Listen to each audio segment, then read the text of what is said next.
जापानी स्त्री मोंडा वाह जो ताज़ी कई थी अवाम सां पेट्रोल 350 रुपया 500 जो पेट्रोल विझाए गाड़ी के किक हणी स्टार्ट कयूं था त पेट्रोल पूरो लगे तो हाणे मोटरसाइकिल के भी साइकिल वाला पेंडल लगाना पौंदा। अब देखे मैंने पेट्रोल इसलिए महंगा किया है ताकि पाकिस्तान की आवाम गाड़ियों को बेचकर पैदल सफर करे। पैदल घूमने से सेहत बनती है, आदमी चुस्त रहता है। खान साहब तू त कौम सां अहिड़ी हालत कई आहे। कल मां वञा पियो रस्ते में अॻियां नांग अची वियो, नांग खां मूं पुछा कयो अॼु तूं डंग नथो हणी?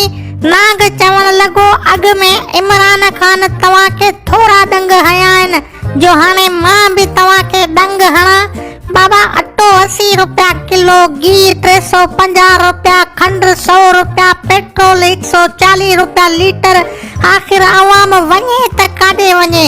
ये सॼा तुंहिंजा कम आहिनि पोलके मोडा, कुछ त ख्याल कर गरीब आवाम जो। आपने घबराना नहीं है, आवाम की टैक्स है, इस मुल्क के अंदर खुशहाली आएगी, बस थोड़ा सा सब्र कर लो। खान साहब तुंहिंजी इन टैक्स जे चक्रन में मां पंहिंजी वीएट गाड़ी विकणी करे कॾहिं गाॾो वरितो आहे। कल घर जे ॿाहिरां मोटरसाइकिल बीहारी आहे, 5 ॼणा दाड़ेल आया, मोटरसाइकिल मां लीटर पेट्रोल कढी विया। मां चयो मान गाड़ी भी काहे वञो, चवण लॻा गाॾियूं असां वटि जाम आहिनि, पेट्रोल न आहे। ही हालत लॻी पई आहे।